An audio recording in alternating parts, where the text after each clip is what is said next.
chers frères et sœurs en Christ, bien-aimés dans le Seigneur, amis et connaissances, grande est ma joie de me retrouver en votre présence en ce jour pour partager un morceau de vie de la parole vivante.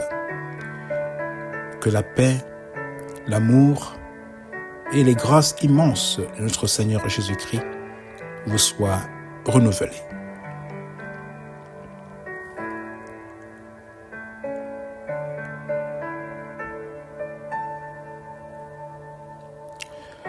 Voici la parole vivante. Mais si ton ennemi a faim, donne-lui à manger. S'il a soif, donne-lui à boire, car en agissant ainsi, ce sont des charbons ardents que tu amasseras sur sa tête. Romains 12, versets 20 à 21. Aimer dans la douleur. Tel est le titre de ce message du jour. L'amour est tellement souhaité et vécu dans plusieurs familles, entre amis, entre couples. Mais qu'en est-il de cet amour lorsque viennent des douleurs, des circonstances désagréables? Où puiser la force pour continuer d'aimer notre enfant, notre mari, notre femme, notre frère, notre sœur? Oui, on a mal. Comment continuer d'aimer? J'espère, mon frère, ma sœur, mon ami, que à l'écoute de cette parole vivante, si tu te trouves dans une de ces circonstances douloureuses où ton amour a été entaché, tu trouveras la force dans le Seigneur pour continuer d'aimer. Aimer dans la douleur, c'est continuer de laisser la place dans ton cœur pour bien agir envers ceux qui te veulent ou te font du mal. L'amour que tu exprimes transcende et laisse toujours une tache indélébile dans la vie de ceux qui te maltraitent. Même si ton geste d'amour n'est pas apprécié à sa juste valeur, mon frère, ma sœur, au moment où il est posé, faisons quand même ce que nous devons faire, ce que nous savons faire, c'est-à-dire pouvoir donner de ce que nous avons à l'ennemi lorsque le besoin est. Et la parole de Dieu de nous rappeler à nous, ses enfants, en disant en Romains 12, verset 20, mais voici votre part, voici votre responsabilité. Si ton ennemi a faim, donne-lui à manger. S'il a soif, donne-lui à boire. Par là, tu seras comme si tu lui mettais des charbons ardents sur la tête. Si nous n'agissons pas ainsi, ce sera comme si nous faisons notre propre vengeance envers l'ennemi. Si Dieu devait se venger contre nous par rapport à tout ce que nous lui avons fait, où serions-nous? Au contraire, Dieu nous dit, par rapport à la vengeance, ne répondez jamais au mal par le mal. Cherchez au contraire à faire ce qui est bien devant tous les hommes. À mes amis, ne vous vengez pas vous-même, mais laissez agir la colère de Dieu, car il est écrit, c'est à moi qu'il appartient de faire justice. C'est moi qui rendrai à chacun selon son dû. Romains 12, versets 17 à 19. Aimer dans la douleur, c'est aussi apprendre à surmonter le mal par le bien. La parole de nous dire en Romains 12, verset 21, ne te laisse pas ou jamais dominer par le mal. Au contraire, sois vainqueur du mal par le bien. Frères et sœurs, notre nouvelle identité en tant qu'enfants de Dieu nous exige à aimer ce qui est bien et à haïr le mal dans toutes ses formes. Oui, ayez donc le mal en horreur. Attachez-vous de toutes vos forces au bien, nous dit la parole. Ce sera un défi perpétuel pour les enfants de Dieu qui vivent au milieu du mal. Devront-ils se laisser dominer par le mal? Non, au contraire, avec Christ en eux. Avec Christ qui a tout accompli et a vaincu tout mal. Même la mort, l'ennemi de nos âmes, à la croix, Christ nous donne aussi un retour d'être victorieux aujourd'hui de toutes sortes de mal que l'ennemi voudrait nous infliger. Et le moyen par lequel Dieu nous donne de surmonter le mal, c'est de pratiquer le bien. Car il dit, sois vainqueur du mal par le bien. Romains 12, 21. Ne répondez jamais au mal par le mal. Cherchez au contraire à faire ce qui est bien devant tous les hommes. Dans la mesure où cela dépend de vous. C'est même cette attitude du rejet du mal et de la pratique du bien qui est au cœur de Dieu. Dieu qui est bon, qui est juste. Il est caractérisé par l'amour et la paix. Et la parole de nous dire, ton trône, ô Dieu, subsiste pour toute l'éternité. Le sceptre de ton règne est sceptre d'équité. Tu aimes la justice, tu détestes le mal. Puisque le bien, mon frère, ma sœur, est notre arme spirituelle pour vaincre le mal. Comment pratiquer ce bien et où le trouver? La parole nous dit que le bien que nous devons pratiquer se trouve encapsulé dans l'amour. Celui qui aime vraiment fait du bien. Mais au contraire, celui où dans l'amour n'est pas sincère, naviguera toujours entre le bien et le mal. L'amour d'être sincère, il ne sait pas mentir, nous dit la parole en Romains 12, verset 9. Où tu aimes et tu t'attaches à faire le bien, où tu n'aimes pas et fais le mal. Voici le bien auquel Dieu nous appelle à être dévoués en tant que ses enfants.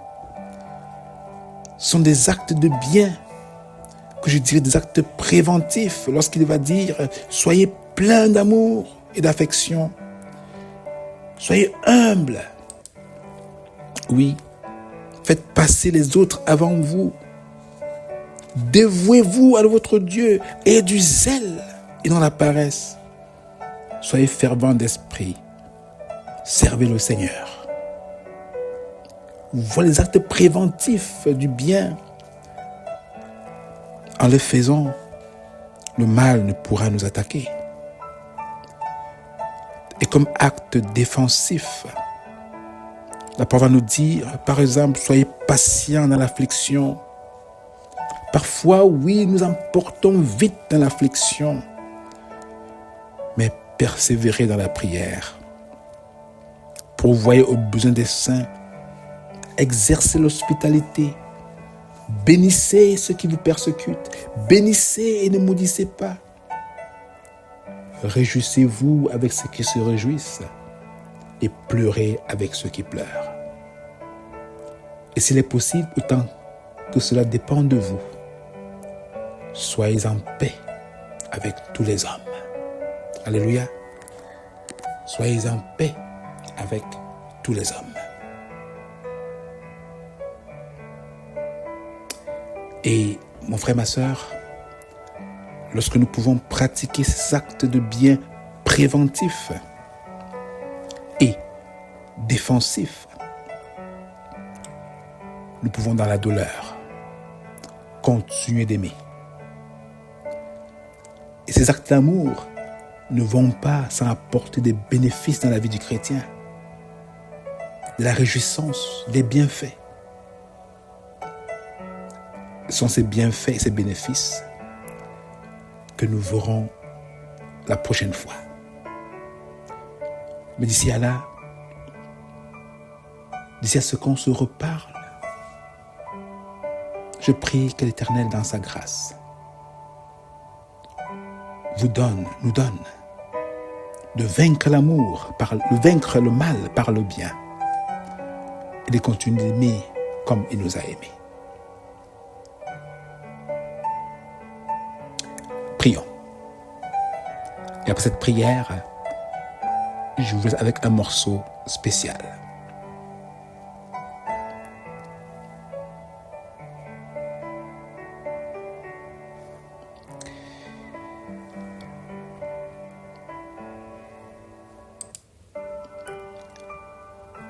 Ta parole dit, Seigneur, qu'alors que nous étions encore pécheurs,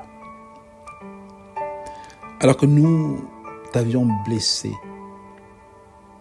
et que tu avais toutes les raisons du monde pour ne plus nous aimer, tu nous aimas quand même en donnant tout ce que tu avais de cher, ton Fils unique, notre Seigneur Jésus-Christ, pour combler notre plus grand besoin de pardon et de salut.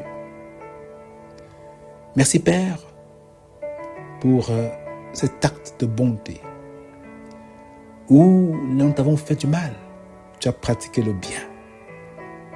Et aujourd'hui, nous sommes bien. Oui, tu as cherché notre plus grand intérêt et nous te sommes infiniment reconnaissants. Nous te supplions en retour de nous aider dans nos situations douloureuses à continuer de manifester ton amour envers l'autre pour son plus grand bien aussi, même lorsque cela ne nous enchante pas. Nous te supplions, Papa, de nous aider à aimer dans la douleur. Merci de le faire, pas à cause de nos mérites, mais au nom précieux de ton Fils Jésus-Christ, bien-aimé, en qui nous avons prié. Amen. Sois béni mon frère, sois béni ma sœur, et passe le mot. Afin que d'autres qui se trouveraient dans la même situation, oui, puissent continuer d'aimer. Passez le mot et aider quelqu'un à être restauré. Passez le mot et contribuez pour votre part à la propagation de la bonne nouvelle de Jésus-Christ. Alors je vous offre ce morceau de Missengo. Il y a de l'amour. Bonne journée et à bientôt. Moi j'en souffre, je meurs, ça me fait mal. Je préfère les mots à la place du cœur, sans pourtant aimer. L'amour, c'est tout ce qu'il y a au monde. De l'air de beau, de triste, comme le disait le Christ. Et puis c'est tout, l'alpha et l'oméga, le début et la fin, l'amour ne peut finir.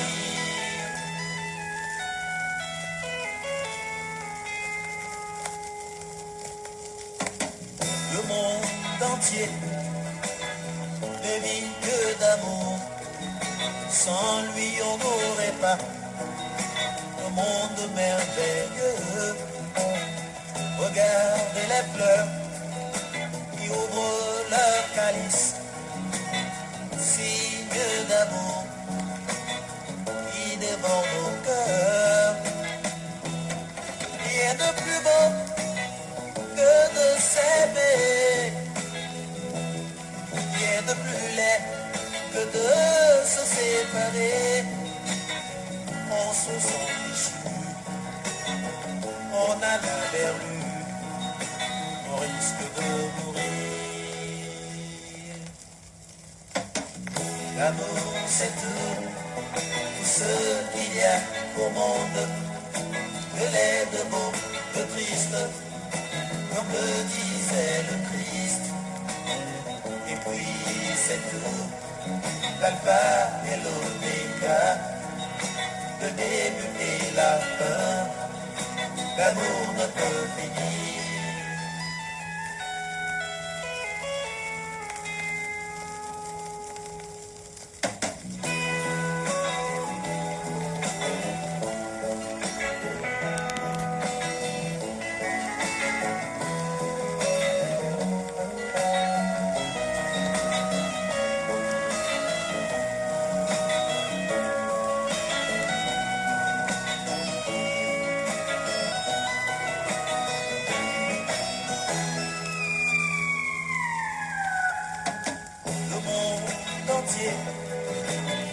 Ne vit que d'amour, sans lui on n'aurait pas un monde merveilleux.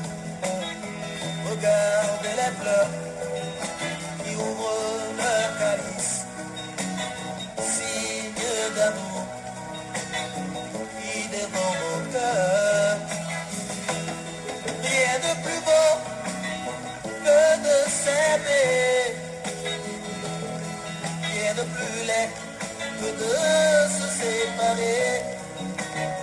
On se sent déchu, on a la verrue, on risque de mourir. L'amour c'est tout ce qu'il y a au monde, de laid, de beau, de triste, comme le disait le Christ. Et puis c'est tout, l'alpha et l'oméga, le début et la fin, l'amour ne peut finir. L'amour c'est tout ce qu'il y a au monde, de laid, de beau, de triste, comme le disait le Christ. Et puis c'est tout, l'alpha et l'oméga, le début et la fin, l'amour ne peut finir.